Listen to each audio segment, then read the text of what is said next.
You are welcome to GMAETS 41's YouTube channel. In our physics class today, I'll be teaching you the concept of resolution of a vector into two dimensions. This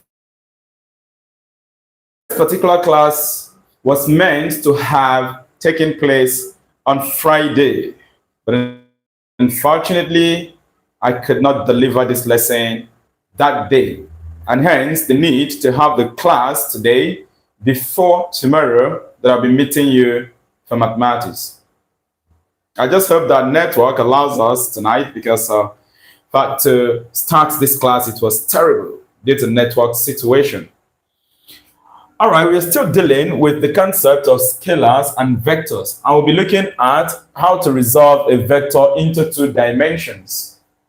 Recall that in our previous class, I introduced you into vectors in two dimensions, right? We said that we can use the concept of Pythagoras' rule to determine the resultant vector, the magnitude of vectors in two dimensions, especially if the two vectors, they are inclined at 90 degrees. That is to say, if the two vectors are perpendicular. Then, to get the resultant vector, you apply Pythagoras' rule. I also went ahead to teach you how you can actually be able to resolve and obtain the magnitude or the resultant of two vectors that are inclined at an angle which is not 90 degrees, an angle which is not right angle triangle. We talked about the parallelogram law of vector. You use that approach to deal with vectors that meet at acute angle or at obtuse angle. So that is what we treated in our previous class on the board.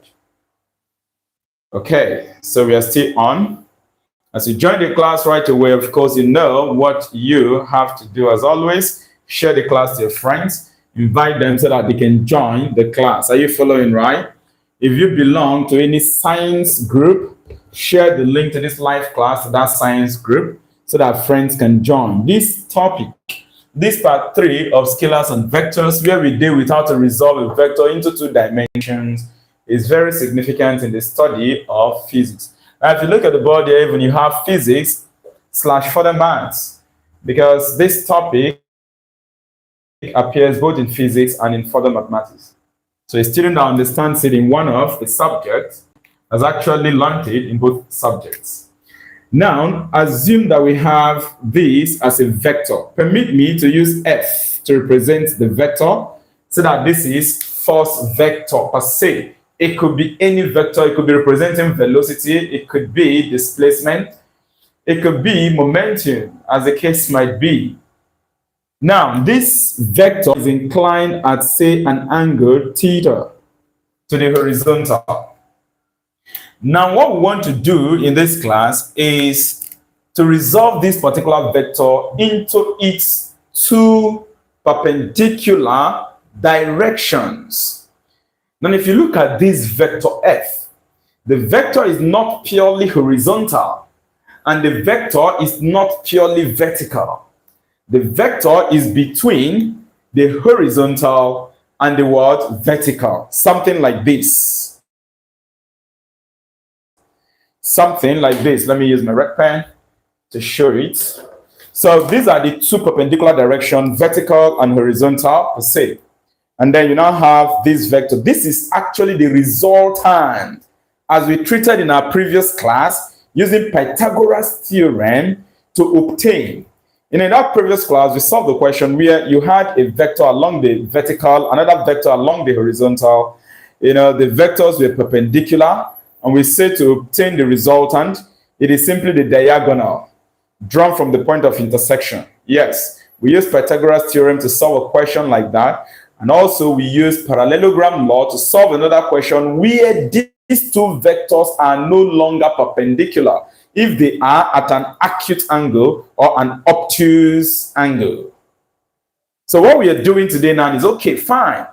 Now, in our previous class, we used the value of this vector and the value of this vector to obtain this one, which we call the result and the magnitude.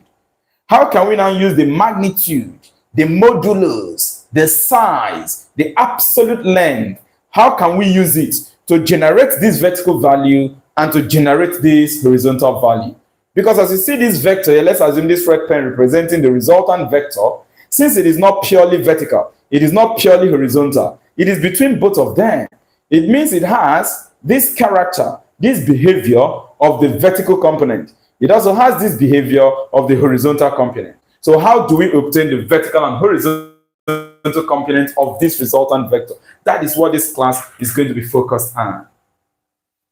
So permit me to label this as the horizontal component of the vector f. And then we have the vertical component of the vector y. An examiner gives you a problem like this. You know the value of this resultant, you know the value.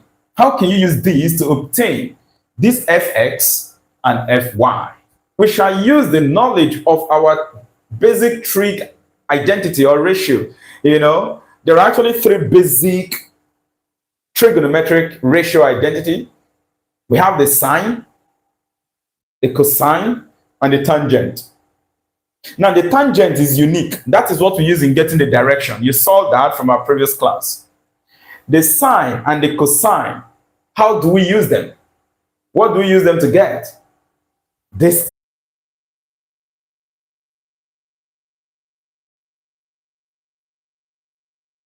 No, the network is not friendly. The network is not friendly.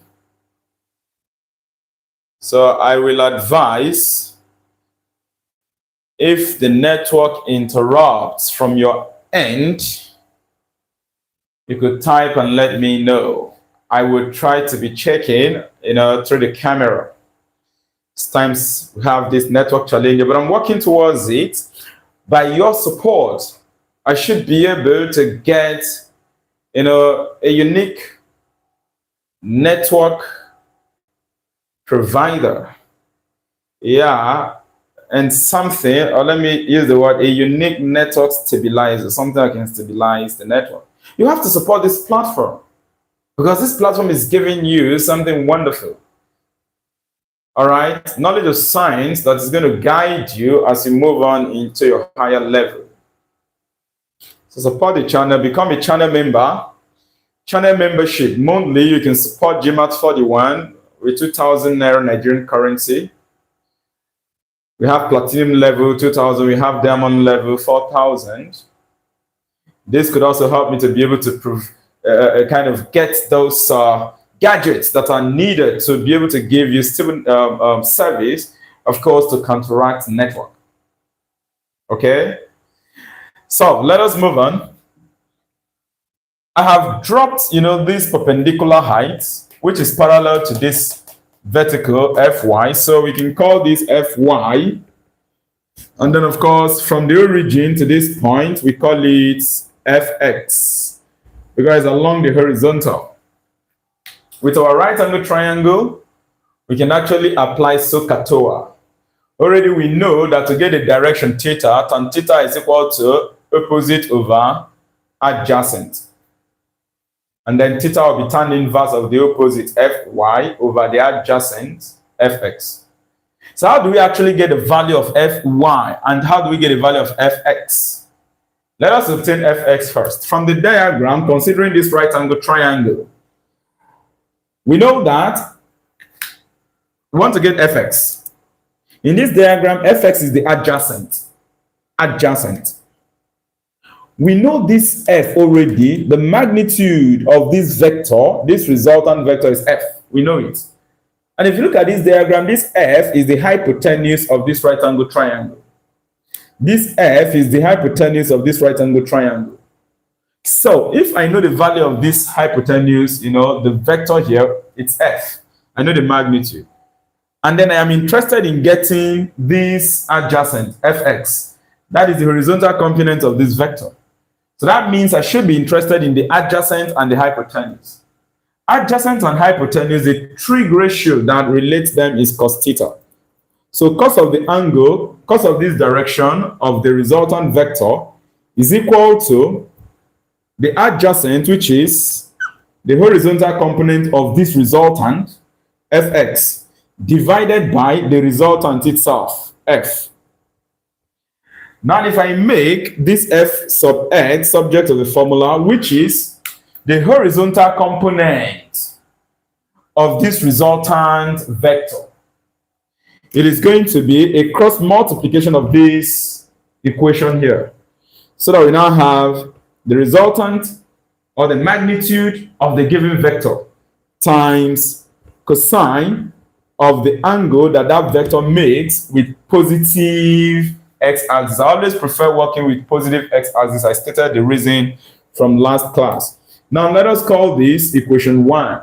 So to get one of the components of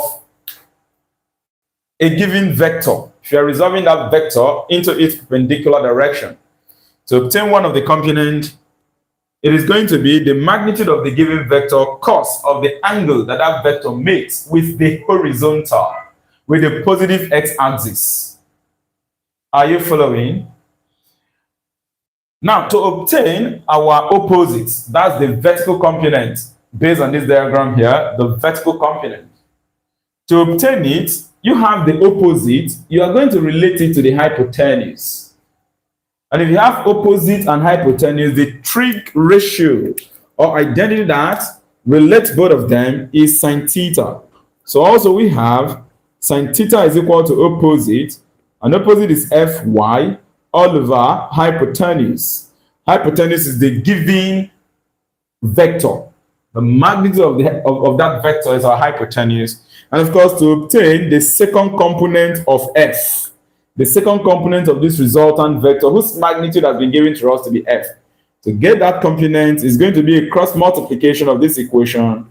So we have that the resultant vector, the magnitude of the vector times sine of the angle that the vector makes with positive x-axis. This is equation 2. And these are the two equations you need if you want to obtain the two perpendicular components of a given vector. If I give you the value of the vector, the magnitude, and I give you the angle, the direction of the vector, are you following right? Now to get the component of the of the vector, to get the two perpendicular components of the vectors, you use this formula, equation 1 and equation 2. Let me check the network situation before we continue to what we can do with these two components. What we can do with these two components. How to solve physics question fast. Okay, don't worry, you're going to learn all of them from this channel. Make sure you are always tuned in. If you have not subscribed to this channel yet, make sure you subscribe right away. Begula, where are you from? Okay. Network is okay. All right, that's good. Begula, this class is streaming live from Nigeria, okay? Oka in Anambra State. The state is Oka, is Anambra State, and then the town, all right, in Anambra State is Oka. All right, welcome to join this class. Like I said, if you have not subscribed to this channel yet, please, right away as I'm saying this, subscribe. Click on the subscription icon. After you subscribe, don't stop there. Go ahead and click on the notification bell. If you click on the notification bell, a menu will drop, as in will pop up. You will see all, personalized, and some other things. Select all. Now, this is the reason for that. Anytime I come on live or I upload any content, you will be the first person to be notified. For example, before this live class kicked off, there was a 30 minutes notification to all subscribers, and especially those that subscribed and turned on their notification bell by selecting all. If you don't select all, you won't get all notification. You might just get some. Are you following, right? So subscribe, and then encourage other friends to also subscribe. On this channel, weekly, we have 3 major subjects, courses, which are the key subjects or courses that our advanced level studies are based on for those in the field of science and engineering, okay? Maths, chemistry, and physics. I was not supposed to come on live today, but this class was meant to have held on Friday, but I couldn't make it. Tomorrow, being Monday, we take maths. Wednesday, we take chemistry. And then Fridays, we take physics. By the hour of 8 o'clock p.m. Nigerian time or West African time. Are you following, right? All right, let's move on. I've shown you how to resolve a vector into its perpendicular, two perpendicular dimensions. Now, an examiner can give you, using this knowledge, can give you a diagram where you have vectors all around. Watch, something like this. You have a vector here, you have another vector here. Let's assume you have a vector here. Let's assume you have a vector here. Then you have, let's say, a vector here.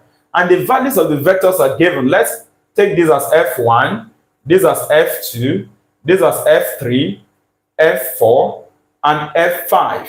And I give you their angles. Let's say I give you this angle here. Say that this is, let's give it 50 degrees. And then let's assume I give you this angle here.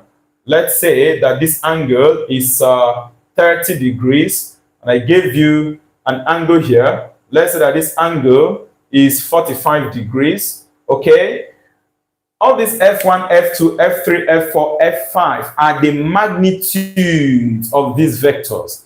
I can tell you to resolve these vectors. Resolve these vectors. You're meant to solve it and then get a single vector that will have the same effect in magnitude and in direction as these whole vectors acting together. So you have this whole vector, they are acting together. If you resolve it, you get a single vector that will have the same magnitude and direction as these whole vectors together. To solve this problem, you need this knowledge because you need the F cos theta effect and the F sin theta effect to be able to resolve this.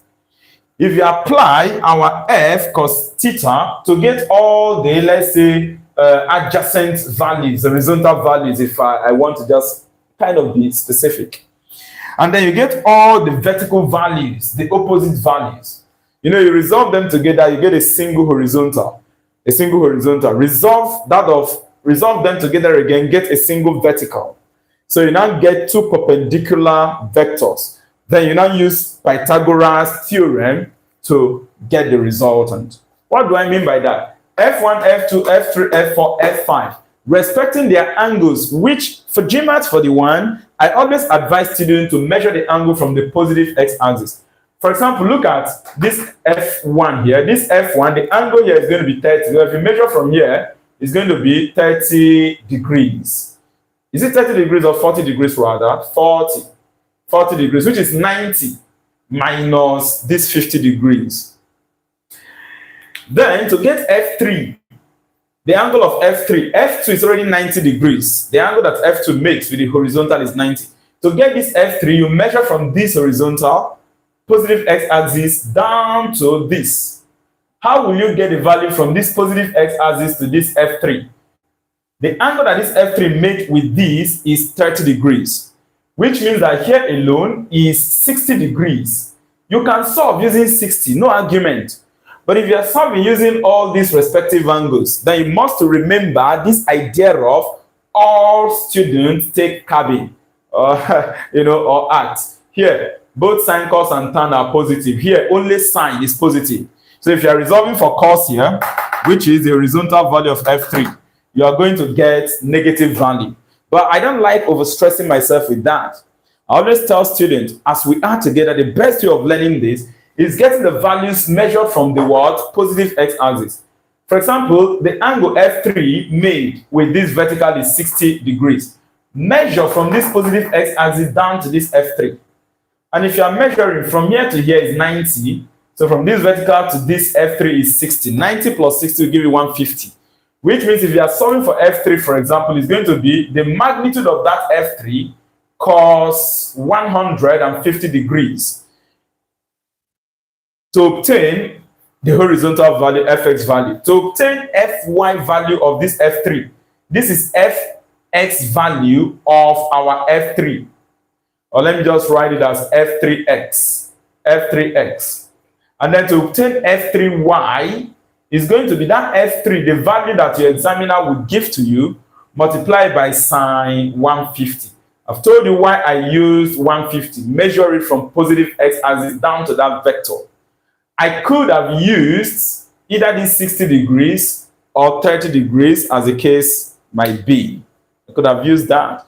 But like I said, I always advise students it's best to measure the angle from positive x-axis. Don't worry, when we solve question, you will learn that better. You will learn it better. I'm just trying to show you the importance of this equation 1 and equation 2. You can be given something like this to resolve and get a single vector that can represent all these guys. And it's important for me to state here that this knowledge is also used to resolve certain equilibrium problems, especially if you are dealing with equilibrium force of equilibrium of non-coplanar forces, or non-parallel coplanar forces rather. If you are dealing with equilibrium of what? Non-parallel coplanar forces, you still use this knowledge to deal with it. This is very important. It's very important. All these things I've just explained, we use these simple equations to solve them, to deal with them. Let me check the network situation, please. I should multiply by cos 150. Yes. Night bomb trooper, yes. Like I showed that there for F3. We multiply by 150. Okay, that is cos 150. All right, we are moving on, please. Although what I showed you here, I'm just trying to open your eyes into something ahead. Some of you might have met that. Others, maybe you've not seen it. You are yet to see it, and you're going to learn it, okay? But all of them are based on equation 1 and equation what? 2. Once you know these two formula, your problem is solved in resolving vectors of this kind. Now, how can we combine these two vectors in vector form? I want us to now write this F in vector notation. In vector notation,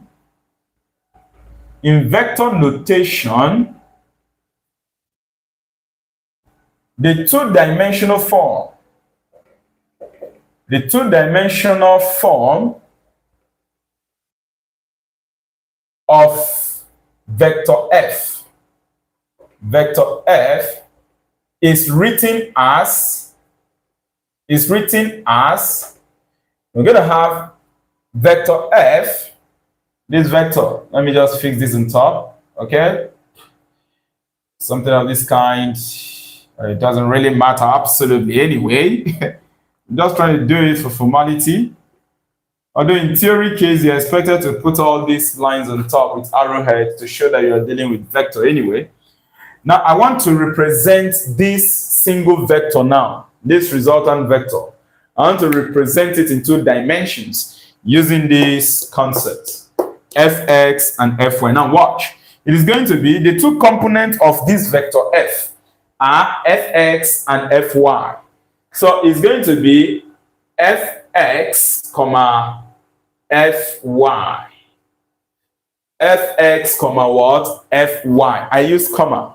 Now, assuming I want to add these two vectors together, this implies that my resultant vector f, which I resolve to get these two components, is going to be fx in the I direction. This I is called direction vector.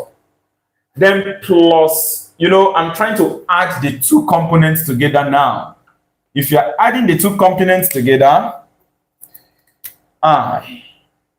if you're adding the two components together, you must show the direction vector.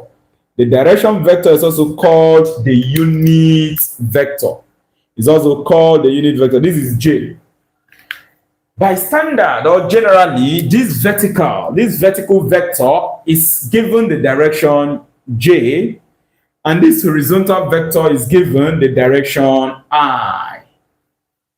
That ij are called direction vectors or unit vectors. Direction vectors or what? Unit vectors. Direction vector or what? Unit vectors. That allows you to add the components of the given resultant vector. This part that I use comma to separate, this comma, right? These are the scalar components of vector f. You know, every vector has a scalar, which is the magnitude, its value. Because scalars are quantities that have magnitude, but no direction. So in this form that I enclose this in bracket with comma, separating the two components of this vector f. These values are the scalar components of this vector, fx and fy. What converts them to full vector form now, this component? What converts it to full vector form is the introduction of these unit vectors, also called direction vectors. And once you multiply these vectors by their unit vectors, by their direction vectors, once you multiply each of them by their respective direction vectors, it allows you to add both of them together. That is why at this point we had to add them together. So there are types of questions where you can be given something like this. Take note. And to solve these, you use Pythagoras theorem. Because you will know this value, e.g., I'll still write this. Somebody can tell you that a vector is given as, let's say, if the vector is defined as velocity vector, it is, I can give you something like 2i plus 5j. You could also have something like maybe another different vector. I use velocity vector. Let us say displacement vector, for example. If I use D for displacement vector, and I tell you that the displacement vector is minus, let's say 3i plus, let's say 6j. Okay? It doesn't matter what the signs of these vectors are. It can be plus or minus. It can be plus or minus. Are you getting me right?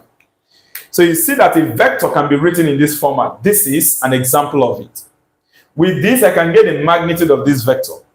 All I have to do is to apply Pythagoras theorem. Like in this case, the magnitude of vector v, the velocity vector, is simply going to be Pythagoras theorem. This is the x component. This is the y component. So it's going to be 2 squared plus 5 squared.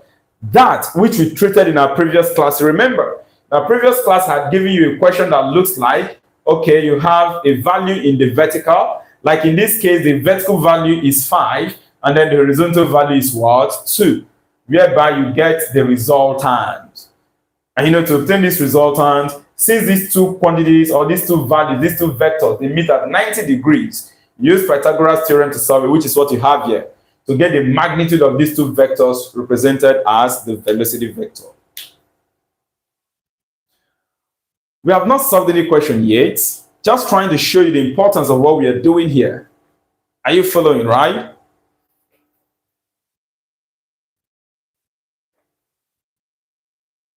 Acceleration is a vector. Please permit me to check the network situation.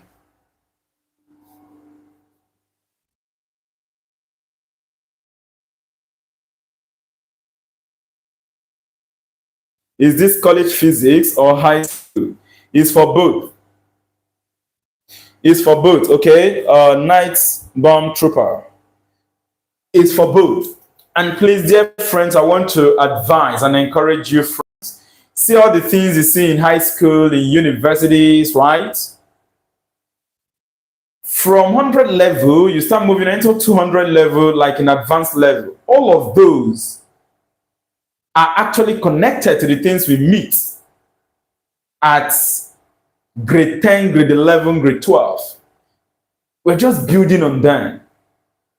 An excellent knowledge of the world from grade 10, grade 11, grade 12 helps you to actually withstand the things you do at advanced level. As a matter of fact, in 100 level, in international foundation year, for example, those that are taking that course for UK studies. As a matter of fact, by the way, let me tell you that at IDK, Anambra State, Integral Development Consult, for those in Nigeria, take note. IDK is beginning or kicking off international foundation year studies. where you get your background knowledge and preparation in order to get admitted into a UK school.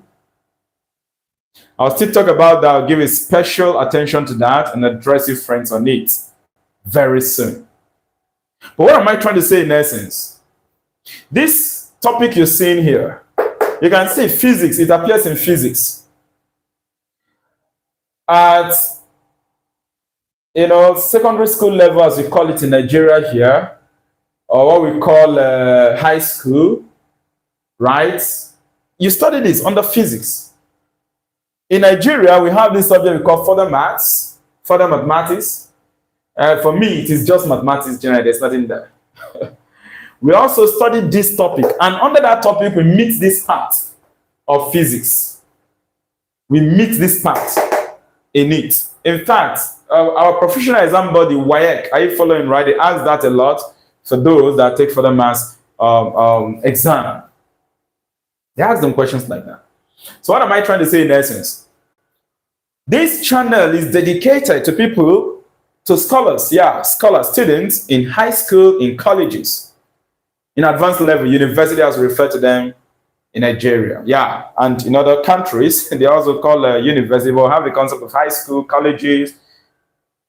This channel is meant for you people. So when you join the class, don't be bothered of this idea of whether it is high school work or college work. Whether high school, college work, university level, at 100 level, international foundation year, preparing you for your further studies. All of these are the things you treat.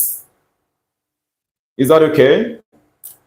What we are treating now is specifically meant for scholars from grade 11. In fact, there are some countries or some states that this is even taught from grade 10. At least I know in further maths in Nigeria, this is taught to students at grade 10. They're about second or third term, as we refer to it in Nigeria here.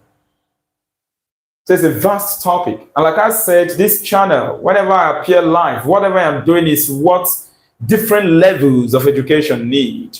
Let's continue our business rather.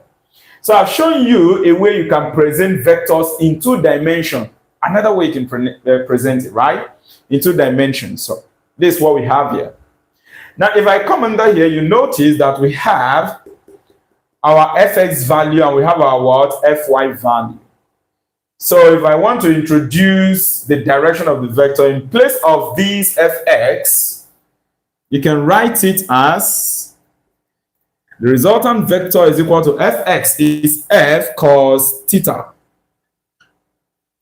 And then you fix your I plus fy is f sine theta. And then you have your what? J. So take note of this especially, this one especially. Let me call it, I will asterisk it. Just a form in which vectors can be presented in 2 dimensions. I've shown you some examples, earlier. A form in which vector can be presented in 2 dimensions. Remember, what we have done here is simply to convert a given vector into its 2 perpendicular dimensions. That's what we've done here. Okay? And once you get it in 2 perpendicular dimensions using equation 1 and equation 2, you can actually present them in this format. And if you present them in this format, you can actually obtain the magnitude. So let me now move on. Therefore, the magnitude of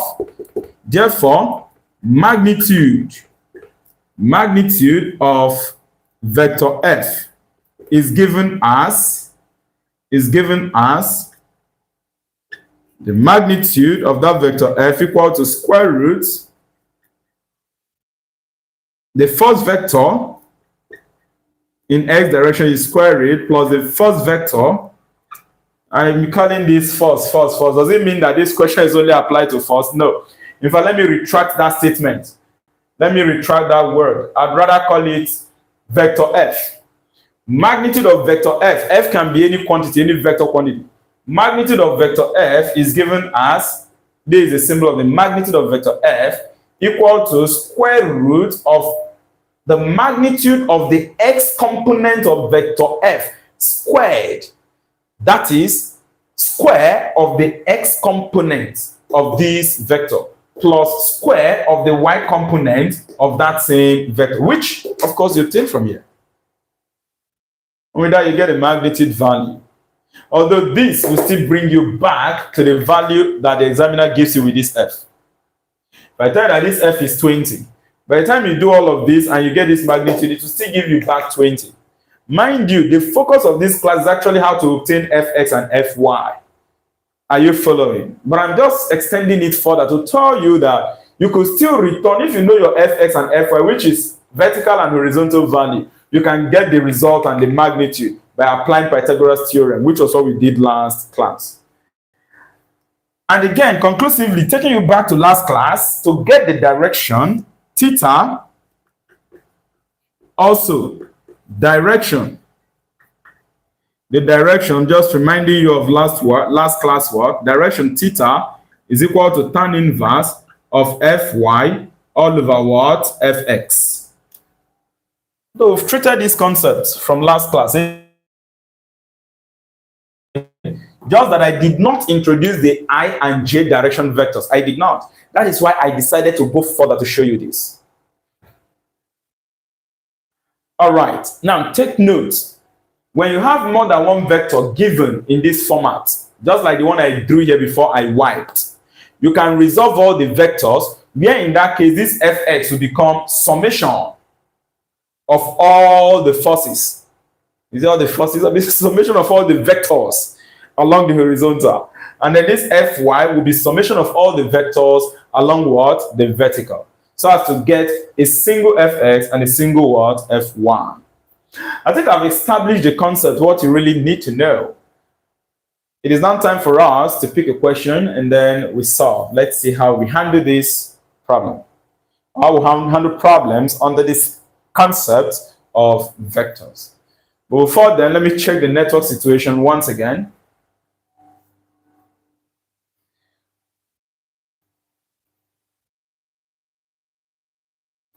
So the network seems to be disturbing here a bit.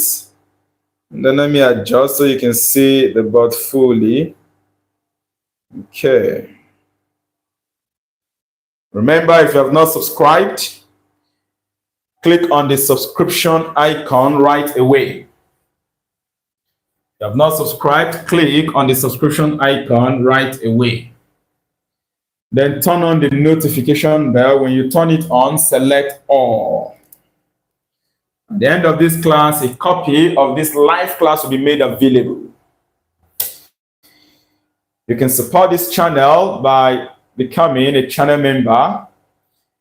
To become a channel member, you support this channel on platinum level or on diamond level. Please, that is very well appreciated. That is very well appreciated. And we may wonder, becoming a channel member, is there any benefit attached to it? Yes. There are some lessons, some classes that are meant for channel members only. All right. Also, sometimes you may have a question to ask. There are certain times that your questions I take might only be from channel members. Sometimes I might come on live and they want to interact with me. It is possible that, okay, for you to interact with me, you must be a channel member. So there are a lot of benefits becoming a channel member. There are a lot of benefits becoming what? A channel member. And of course, you help to grow this platform as well too. Like I said, one of the ways this could help the channel is ensuring that I get all the necessary gadgets to ensure that I continue to deliver top-notch quality studies, quality academic works without network interruption. All right, dear friends, we are going to solve this question. We're going to solve this question.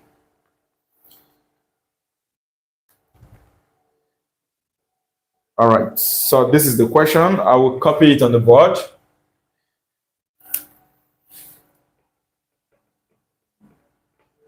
Question 1. Let me still check the network once again. Okay. Please, if the network is still okay at your end, you can indicate. Let me know.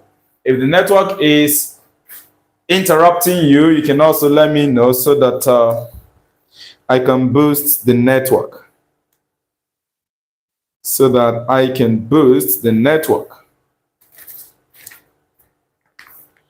Okay, so let us see what we have here. And this is the question. Copy it on the board.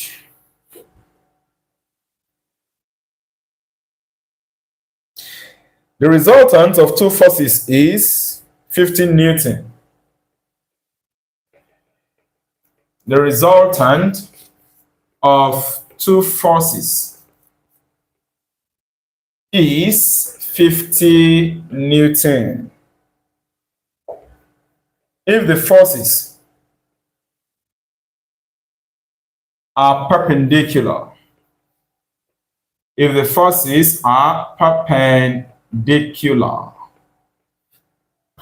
to each other,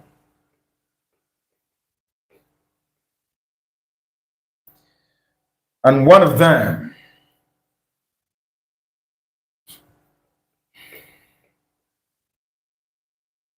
makes an angle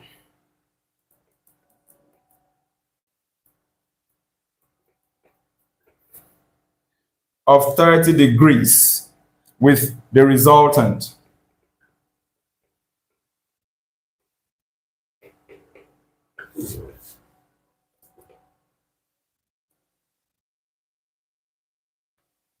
Find its magnitude.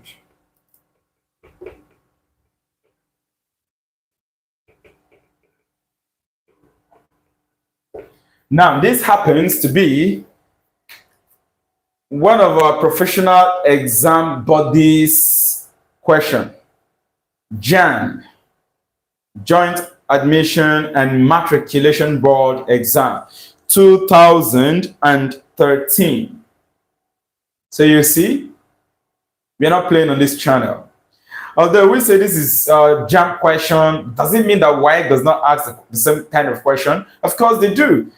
For me, there is no significant difference talking about WAEC question, JAM question. All these things are similar because they are still covering as much as almost the same scheme. In fact, the same scheme, nothing almost. And the same goes with other countries. Once you are dealing with vector problems, you definitely will be exposed to problems of this kind. Now, let me copy out the options given here. Option A, 100.0 Newton. Option B, 57.7 Newton. Option D, option C, 43.3 Newton. And then option D, 25.0 Newton. And by the way, let me state that even in Unizik, because I run classes, all right? GMAT 41 run classes in Unizik for Unizik students, our tutorial classes. So for new scholars that are waiting for the admission, at least in the next 1 to 2 weeks, the admission should be popping up, right? Preparing for a 100 level work. Maybe you are an engineering student, you're pursuing engineering as a course, apply for an engineering course, or in the medical field, or physical sciences, environmental sciences, biological sciences. In your 100 level, GMAT 41 got your back full time. As a matter of fact, all your works in your core interfaculty courses, Math 101, Physics 101, Chem 101, Chem 107, Physics 107, on this channel, all the outline have been dealt with for you. With your workbook solutions, right? I'm addressing scholars in Unizik right now. So you want to subscribe to this channel, share the channel link massively to your friend if you are a Unizik student here in Awka, Anambra State, Nigeria. Now, if you applied to study in Unizik, you're preparing for 100 level right away, subscribe to this channel and start learning. You don't have time. There in Unizik, your lecturers don't play. The academic work moves like never before, very fast. Before you know, your exam is there for you to take. They want to start early to prepare. You see questions like this in your Phys 101 under scalars and vectors also. So let us solve it and see, like I said, it's very simple. Now you have a vector, the resultant of the vector, its magnitude, that resultant vector, the magnitude has been given. The resultant of two vectors is, so you see the resultant is 50 Newton. Now we are told that if the forces are perpendicular, so the two forces whose resultant is 50 Newton, two of them are perpendicular. Now we are told that one of them made an angle of 30 degrees. We weren't told the particular one that made the angle of 30 degrees. But good enough, 30 degrees is in the first quadrant. So whether you are using the vertical guy or you're using the horizontal vector, since it is in the first quadrant, there sine is positive, cos is positive also. So it doesn't matter. I can choose any one of them to be the one that made the angle 30 degrees with the resultant. I'll prefer to go with the horizontal. Just for you to get a little idea or further idea of this question, this is what the question looks like. This is the vector. The vector was given as first vector, and the value, the resultant is 50 Newton, which is the magnitude. Now you have a vector on the horizontal, you have a vector on the vertical. So the angle, let's say that the angle that this horizontal made with this resultant is 30 degrees. I could have fixed the 30 here if I want. It doesn't matter. But since there is no specification, let's fix it to the horizontal. So we are now to obtain Fx and what? Fy. These are the two forces whose resultant is 50 Newton. They are perpendicular to each other. So how do we obtain it? Very simple. You know already that to get Fx, which is the horizontal component of this 50 Newton force, you're going to use F cos theta. F cos what? Theta. All right. And then, of course, to obtain our Fx is going to be the resultant force is 50 Newton. So you have 50 times cos 30. Cos 30 is going to give you what? If you have your calculator, you can press it. But I want to advise you, why not start learning cos, sine, and tan of special angles? 30 is a special angle. So you mustn't reach out for calculator. Make use of calculator when it becomes absolutely necessary. For special angles, it's not necessary to make use of calculator. Cos 30 is root 3 over 2. So I'm going to write this to be 50 times root 3 over 2. And follow along, let me work it out. We don't have time. Root 3, that's square root of 3 all over 2. That over 2 will reduce this 50, you know that. 50 divided by 2, the denominator, you get 25. So this is actually 25 root 3 Newton. That is the Fx component value of the given vector, which is this guy. Fx component of this 50 Newton resultant vector. We can move on to obtain our second value, Fy. Also, Fy is going to be F sine theta. So if you substitute the values there, Fy is going to be equal to the resultant magnitude of the resultant vector, which is 50 sine 30. Sine 30 is 1 over 2. 1 over 2 is sine 30, which is 0.5. Now, if 1 over 2 is the value of this sine 30, that over 2 will reduce this 50 to give you 25. So now I have 25 times 1. If you do that, our Fy value is going to be 25 Newton. Now you have gotten the two component vector values of this resultant vector of 50 Newton. You've gotten the two component values, Fx and Fy. And of course, remember, we are asked if the two forces are perpendicular to each other and one of them makes an angle of this, find its magnitude. You are asked to find the magnitude of the one that made an angle of 30 degrees with the resultant. And one of them made an angle of 30 degrees with what? The resultant. Look at the one that made an angle of 30 degrees with the resultant, Fx. You have actually gotten the answer. Take note. You have actually gotten the answer based on the question. Because this angle drawn from here met this resultant vector at 30 degrees. I labeled this as Fx. I hope you're following. So actually, we had gotten the result here. We had gotten the result here. I didn't take note of that before I proceeded to solve for Fy. But good enough that I solved for Fy, no problem. It's for our good. So that at least you know how to obtain Fx and Fy for this particular vector. Right? So what I did here is to obtain the Fx value and the Fy value of this particular force vector. But this is our answer based on this particular question.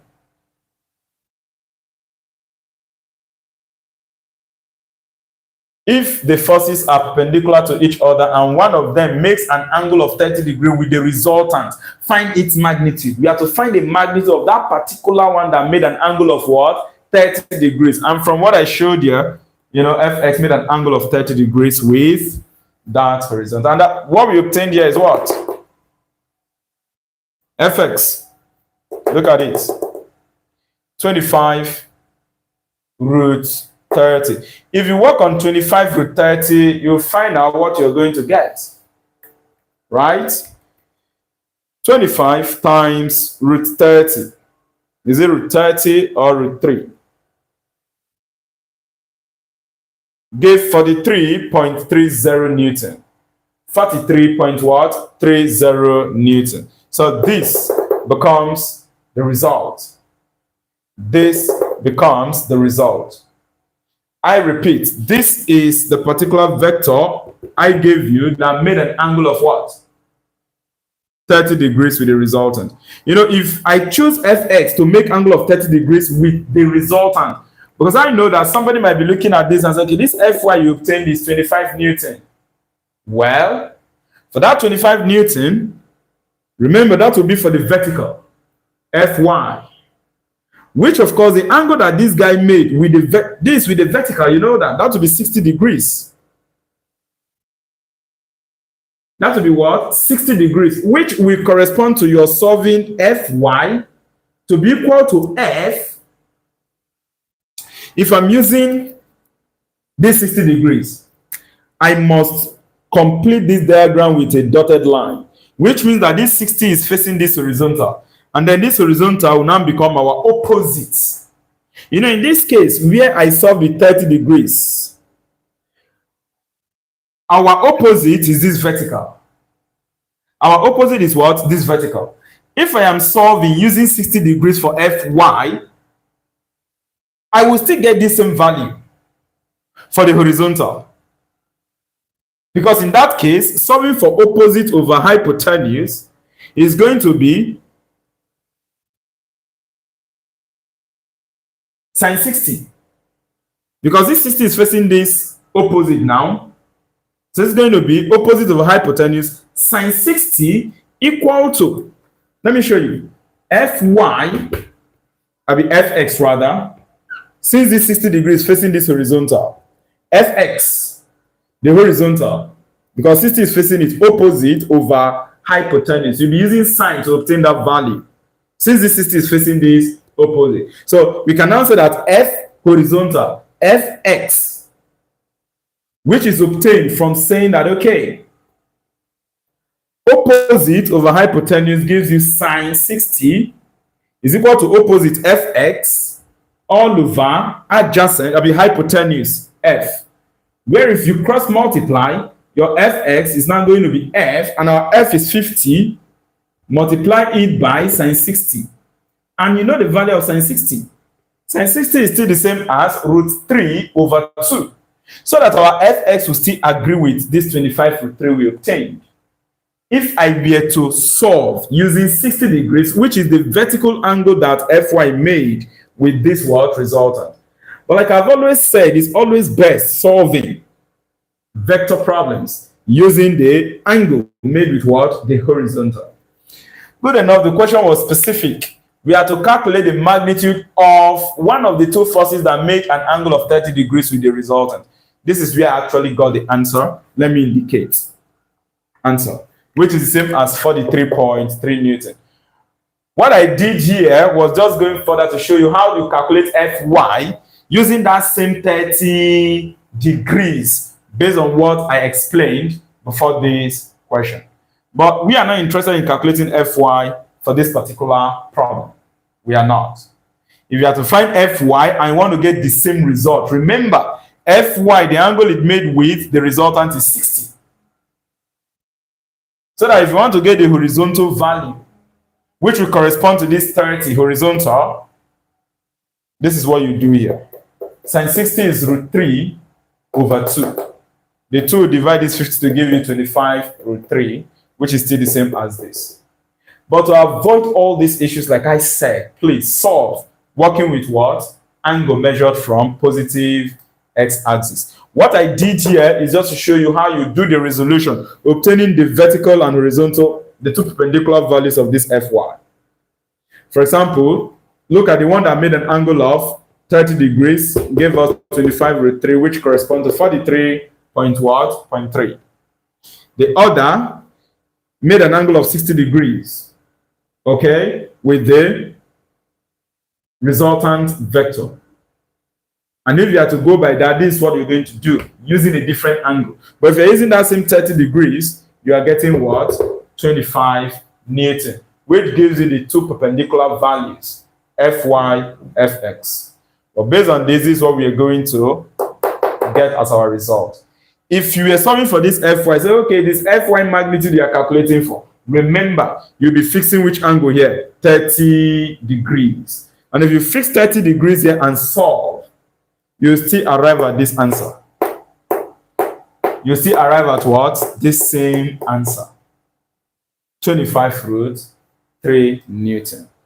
Because of course, in that case, you know, with 30 fixed here, you're solving opposite over hypotenuse and using cos. Cos is going to be what?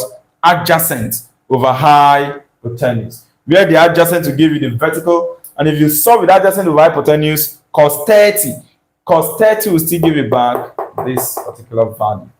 All right, we are done with this. Like I said, I think I'm going to wipe off this later part of it because it's not part of what we are asked to find. But it's a good thing I had to solve for it, just for you to see how to resolve in all the directions using that particular angle given to you. This is the same as 43.3 Newton. 43.3 Newton. So that's the answer to this particular question. We're going to take one more question, but let's check what the network situation is. We're going to take one more question. This one more question now is a unique one. It's a unique one. Let me wipe this part of the board.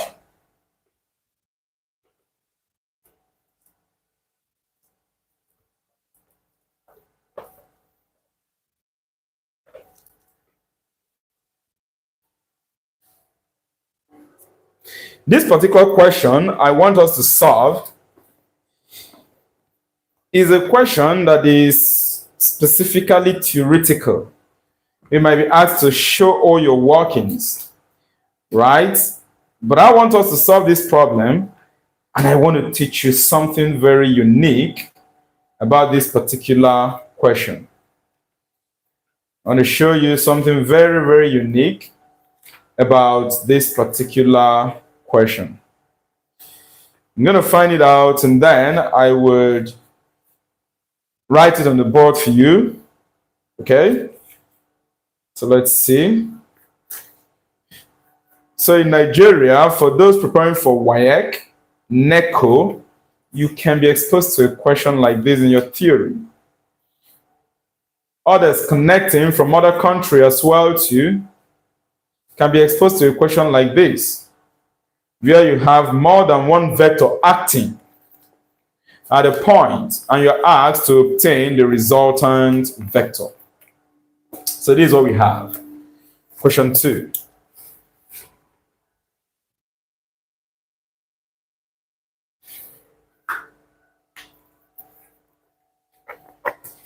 With this problem, you are going to appreciate what I told you, that it is always best, if need be, to solve your vector problem measuring from positive x-axis.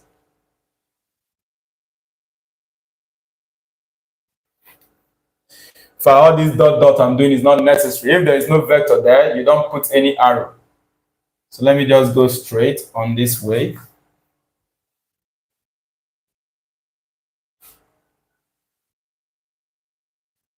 Okay, so we have this 12 Newton. Angle here is 50 degrees. We have this 10 Newton. We have this 15 Newton. Angle here is 30 degrees. We have one here, 16 Newton. Then the final one is 20 Newton. Made an angle of 40 degrees with the horizontal here. I hope I'm not missing out on anything. This is 12, 20, 16, 15, 10. 50 degrees, 40 degrees, 30 degrees. That's good. And now, in this diagram, you're asked to obtain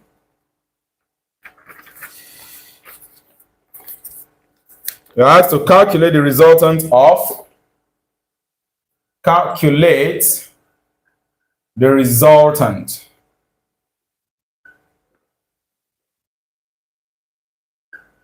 of the five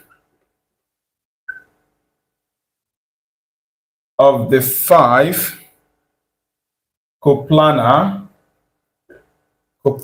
forces above. Coplanar means they are acting on the same plane. But in this case, these forces are coplanar non-parallel forces, because we also have coplanar parallel forces. That's why you deal with it purely under equilibrium. Under the equilibrium also you have coplanar non-parallel forces. It's the idea of vector resolution that helps us to know how to solve such problem. That is why this question is asked actually under vector. Extracted it from vector, right? Coplanar, you can see all of them are acting at the same point, but they are not parallel. This force is going this way, this one is going this way, scattered. They are non-parallel coplanar forces. We are asked to find the resultant. What is the magnitude of this vector? Now, there are two approaches that can be used in solving this. You can use the idea of the fact that in this first quadrant, sine, cos, and tan, in this calculation, we'll make use of sine and cos only. So let me drop tan. I don't want to talk about tan. Here, sine and cos, they are positive. Here, only sine is positive, cos is negative. So if you want to use this angle of 40 degrees to solve here, you want to remember that is to solve in this case for cos. On your own, you make sure you introduce minus in that calculation, because cos here is what? Negative. If you come here, sine and cos, they are negative. You're good enough. There is no force, no vector in this quadrant. If you come to this, you notice that this line is between this quadrant and this quadrant. It's purely vertical. All right, so one can say, okay, it's sharing the property of cos, it's sharing the property of tan here, and then it's sharing the property of cos, because in this quadrant here, cos is what? Positive. So if you are resolving using cos, since this guy is perpendicular of cos, with cos it's going to tend to 0, because it's on the vertical. Cos 90 is 0, cos 270 is also 0. Yeah, so they go off. Then if you come to this quadrant, okay, if you're solving for this 16, here sine will be negative. So if you want to use this angle 30 to solve for the Fy value of 16, on your own, you must make sure you fix minus into your calculation. If you're using this 30 degrees, because in this quadrant here, sine is negative. Here, tan is positive, but I'm not talking about tan. So it means that sine is negative here. Here, cos is positive. It means that sine is negative. So here, sine is negative. Here, sine is negative. This 16 Newton force vector here is between where sine is both negative. So it means if you're solving for sine using this particular angle here on your own, you want to make sure that you fix what? Negative in that f sine theta. Which means if I'm solving for 16 now in the y direction is going to be negative 16 sine 30, this angle here. But you don't see, it's possible that even some of you does not really, or do not rather, some of you might really not get this concept of, okay, if you're solving here, cos will be positive, you're solving there, cos negative, here, sine positive, there, sine negative. You can avoid that stress. Maybe on my own, I'll just have a special class where I will deal with that particular concept. All right, you might need to build a table for it. You might need to build a table. It's not necessary anyway. It's not necessary. But I will dedicate a special video to it. It's going to be pre-recorded. I will take my time to show you all this sine and cos sine, mathematical sign in each of these 4 quadrants. In this class, I'm going to go straight to solve this problem where I won't consider whether sine is positive or sine is negative, cos is positive or cos is negative. As long as I measure the angle from positive x-axis, my problem is solved. So let us move on. We're going to solve and obtain our fx and fy value. Let me check the network situation before I solve this problem, please. Okay. So I think the network is still okay, or should I boost? Let me boost it. You can see something happening here.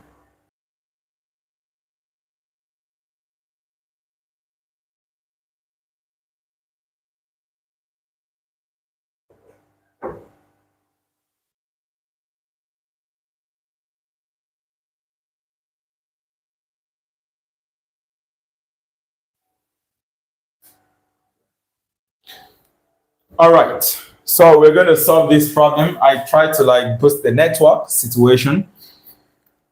Can we go? I will start from this 10, and I'll be solving for all the forces, all the vectors along the horizontal, fx.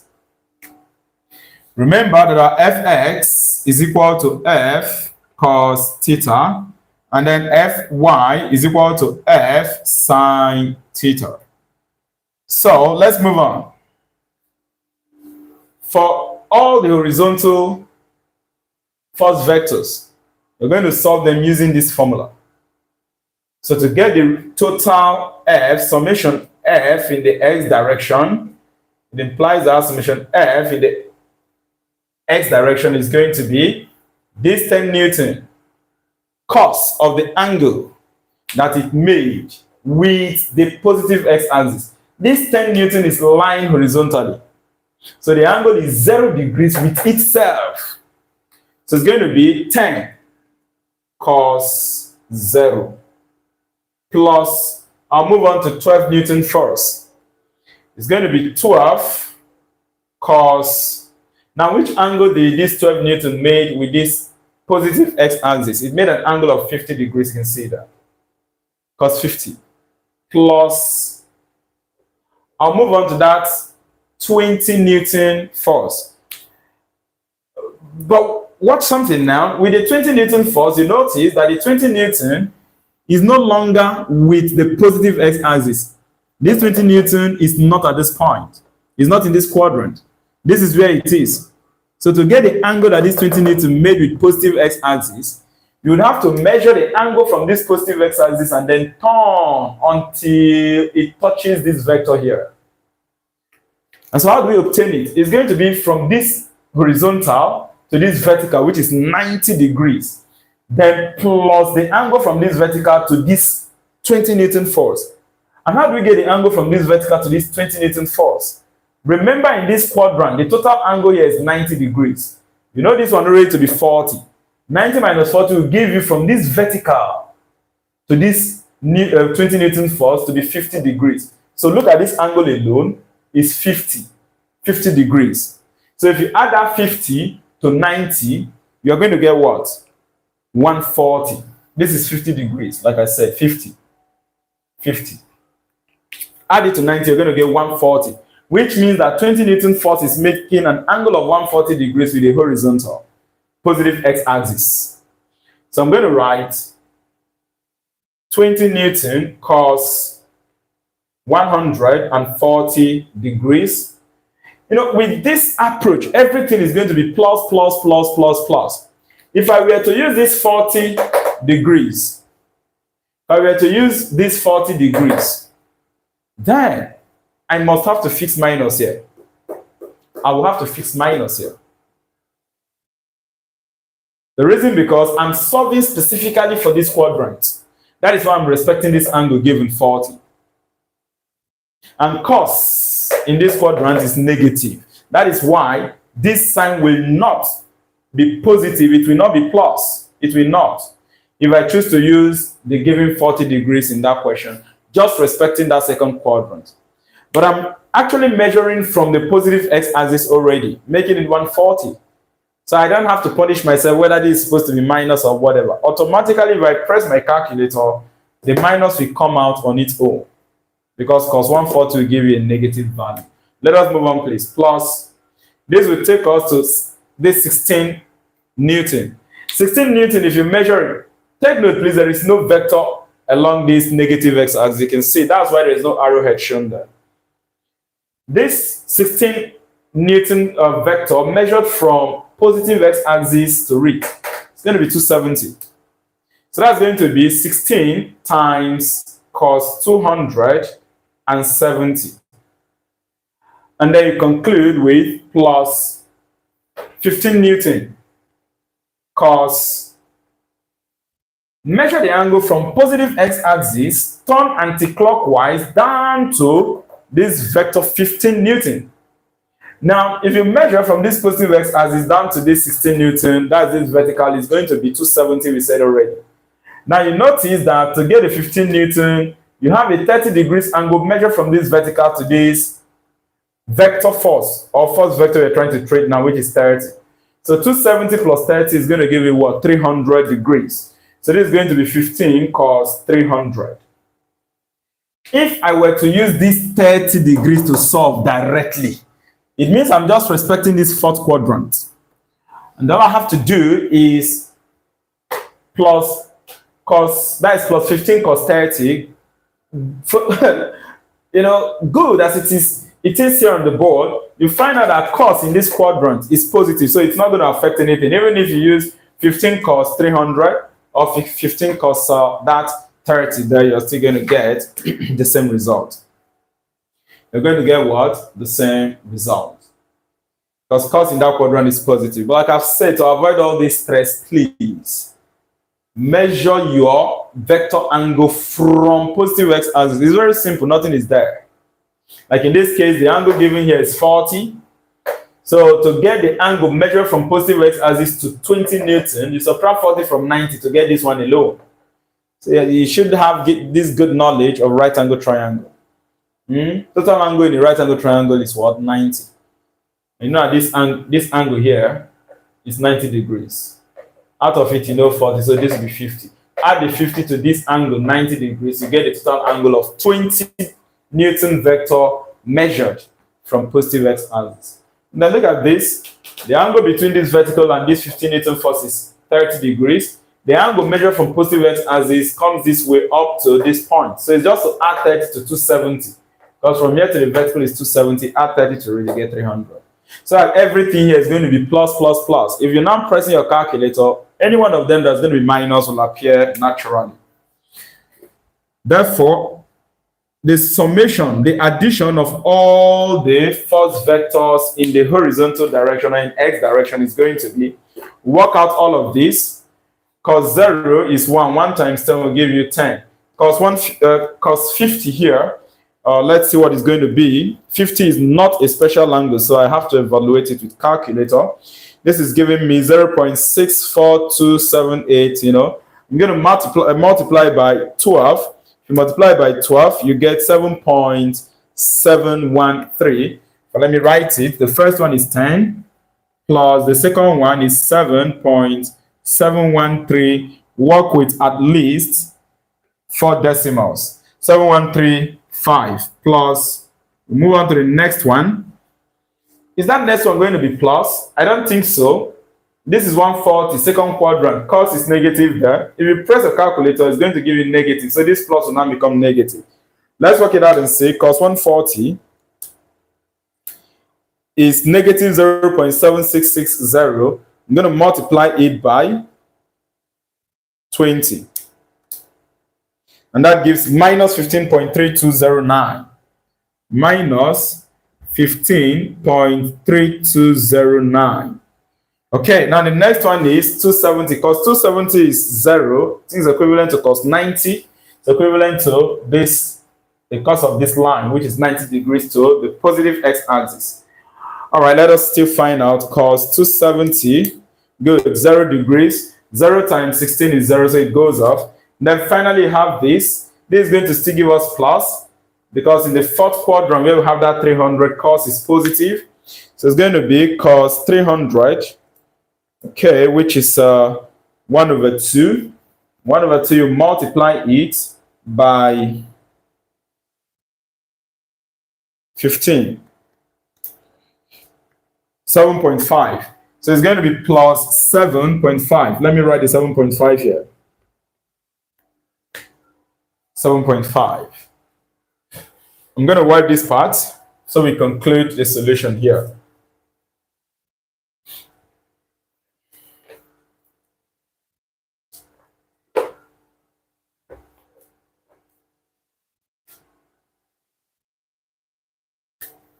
Resolving all the forces along the horizontal or along the x-axis, we are going to get 10 plus 7.7135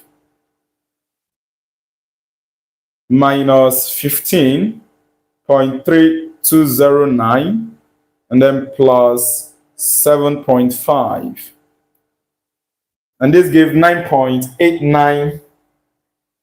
Let's approximate it to 9.9 Newton. 9.9 Newton. We are going to repeat something similar, but this time for all the force vectors along y direction.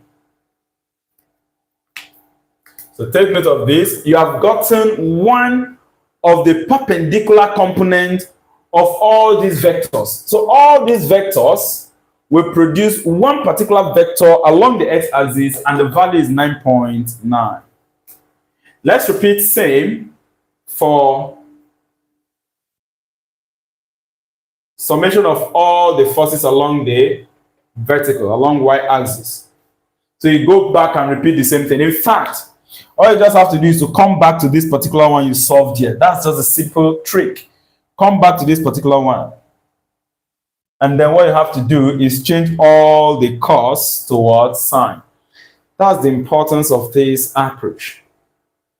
So the first is going to be 10 sine 0. 10 sine 0, which is going to be 0. As a matter of fact, by the time you come to this, you know that this 10 is along the horizontal. Sine 0 is 0, so you don't even need to bother yourself. Sine only exists for the vertical. It doesn't exist for horizontal. And cos only exists for the horizontal. It doesn't exist for vertical. All these tricks are things that a student should bear in mind, even when solving questions like this, so you don't stress yourself. Cos does not exist on the vertical. It doesn't. It only exists on the horizontal. That is why when we're solving for 16 Newton here, it gave us 0. Cos 270, 0. The same thing. Sine does not exist on the horizontal. So any vector on the horizontal, if you are resolving along the y-axis where you use your sine as the case is, right, it's not going to exist. So if you have that idea, you don't even need to stress yourself showing this. Cosine 0 is 0 times this, it will go up. Now let us move on to look at that of 12. This is going to be plus 12. Then sine what? Sine 50. And then plus the next one is 20. Sine what? Sine 140, because 20 Newton force made an angle of 140 with the horizontal. Next is going to take us to 16. This one will survive because sine exists for the vertical. It's going to be 16 sine 270.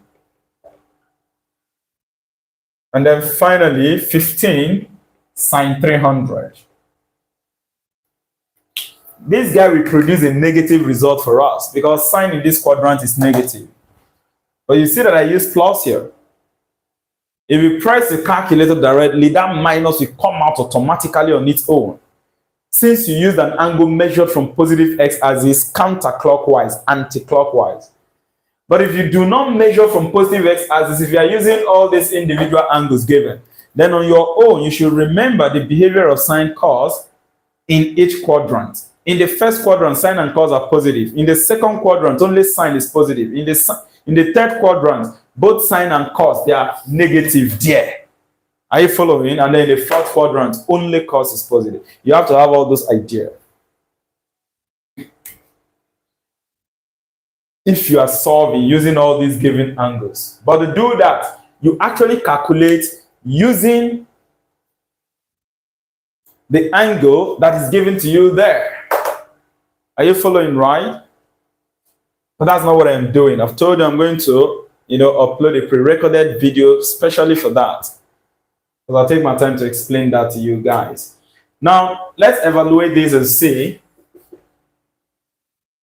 If you sum all the forces along the y-axis, let us see what this is going to give to us. I need to use it in place here. So we reach out for a calculator and evaluate that in which we have to evaluate. We're not going to waste time in sum. This is 0 already. It goes off. Now we have 12 sine 50. So 12 sine 50. Multiply that and you get 9.1925 plus 20 sine 140.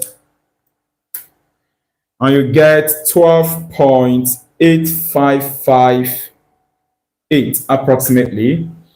The next is 16 sine 270. Sine 270 is -1 because here sine is negative. Since this quadrant sine is negative here, this quadrant sine is negative here, and this 16 exists between both of them, so sine will be negative as well too, which means if I evaluate this, it's going to produce a negative result, changing this plus to minus. You're going to find out. Let me wipe that plus first and then press it. You'll see what is going to happen. Let me punch it in the calculator and see. 16 times sine 270. Like I say, sine 270 on its own is -1. -1 times 16 gives us -16. This is what the calculator gave. -16. Because sine 270 is -1. Multiply by 16, you get -16. And then finally, this will also be minus because 300 is in the fourth quadrant. Only cos is positive there. Sine is negative in that fourth quadrant. Let's evaluate it and see. Of course, sine 300, we're multiplying it by what? By 15. So it gave minus 12.9908. We are going to take the summation of all of these first vectors and see what we are going to get as a single vector in the y-axis. So this is going to be 9.1925 and then plus 12.8558 minus 16 and then minus 12.9908 minus 12.9908. So let us see. This gave minus 6.9425 Newton. Good. We have obtained the second vector, the second perpendicular vector to this, which means all these vectors given here, right? They produce one component in the y-axis, and the value is minus 6.9425. At this point, you can now get the resultant vector. Going back to what I told you, you see this vector, these two vectors can actually be written in this format. The total vector from the problem given to us, the total first vector is now going to be fxi plus fyj, if you want to combine both of them, which of course is going to be equal to fx, what's the value? 9.9. Attach the unit vector I, and then fy is minus. That minus, if you're fixing it here, it will change this plus to minus 6.9425 j, the unit vector j there. Okay, this is I along the x-axis. This is unit vector j, direction vector j along the horizontal, right? No, along the vertical. This one is along the horizontal, along x-axis, and along y-axis. So you see how I've presented the vector. It's my choice. So an examiner can just give you something like this. Now remember, what we're asked to find is the resultant. I just showed you this so that you find out how this whole thing convert to just two perpendicular vectors. If you want to draw the diagram, you can actually draw the diagram of the two perpendicular vectors. It's something like this. The one on x-axis, direction vector I is 9.9. So I can just label 9.9 Newton. This is in the I direction. And then if you watch, that in the y direction is negative, which means all these vectors resolve together. The direction is actually going down. It's going down. Southward. Southward. You know, I'm using right to be east, left to be west, you know, up to be north, and down to be south. And remember the standard sign convention we selected in our previous class. Right, east is positive. Left, west is negative. Up, north is positive. That's positive y. And then down, south, negative y. All right? So we've treated all of those concepts. This is j. In the negative direction, the value is what? 6.9425. If this value were to be positive, it means that all these vectors resolved in the y-axis is going to be facing north, something like this. So you have north and east. If this fx were to be negative, it will be going this direction. I want to state this, especially for those in advanced level, that this concept is actually used in a course called dynamics. Dynamics, yes, where you deal with trusses analysis. It's used by civil engineers in certain analysis. Yeah, trusses analysis. Anyway, that's not what we are dealing with here. Now, with this diagram, okay, which is not really necessary if you're solving this. Once I get this, it's just for me to apply Pythagoras theorem on these two guys. Square root of d squared plus d squared. Resolve and you get the resultant. But I'm just trying to show you everything fully for what it is. This is the resultant vector. Let's use R for it. Now, how do you now get the resultant vector? Simply Pythagoras theorem. It's going to be fx squared plus fy squared. And then the resultant vector is going to be square root. Fix up the values and then simplify. Fx is 9.9, you square root, plus. Now, fy is bearing minus. But let me tell you something now. I am not going to show the minus. I wouldn't. This is the reason. If I open bracket and I fix minus 6.9425, close it and then I square, the minus will remove this. The square rather will remove this minus. This is what I mean. Minus 6.9425 all raised to power 2 is the same as minus 6.9425 times minus 6.9425. I multiply two values that have minus minus, you know the effect is going to change to plus. That is why anytime you are calculating magnitude using Pythagoras theorem, any value that has minus in what you are fixing in that square root that carries square, the square will remove that minus. Therefore, there is no need. I always tell my students, don't punish yourself fixing that negative sign if you have any to fix that. Just pick the positive value, the magnitude value, straight on. This is 6.9425, and then you're going to do what? Square root. If you square it now, let us simplify this and see what we are going to get.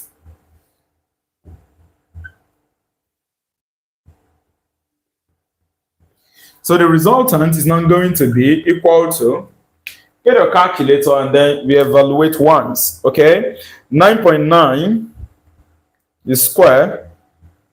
This gave 98. I'm showing all the workings here. 98.01 plus 6.9425. You square it, you get 48.1983. What I told you as the reason why I did not show this minus, so you can try it out. Get your calculator, but to press it in your calculator so that the command will be invoked correctly, open a bracket. Press your minus, it will bring in a minus sign. Then press 6.9425. Close the bracket and square. If you don't apply bracket, the calculator will misinterpret that for you. Take note.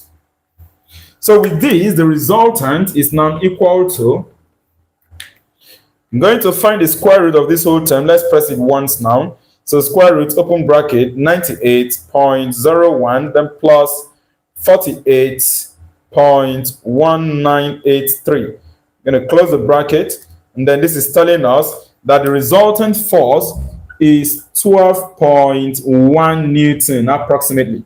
12.1 Newton. This is the answer. I can get the direction of the resultant. You can get what? The direction of the resultant. You can. To get the direction, I've explained that in the previous class. Just use your tan inverse. Are you following right? Use your what? Tan inverse. Theta equal to tan inverse of this y value over this what? X value. Remember, tan inverse.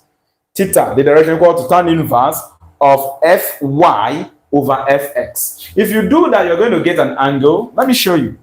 So let's do it once. Shift tan to invoke the tan inverse. And then you press the vertical over the horizontal. Because it's always opposite over adjacent. Okay, so this is 6.9425. You don't need that sign here. I've told you that. This minor is actually trying to show you direction, which I've drawn here, that the vertical vector in this case is facing downward because of that minus. All right, so 6.9425, we are dividing it by 9.9. By 9.9.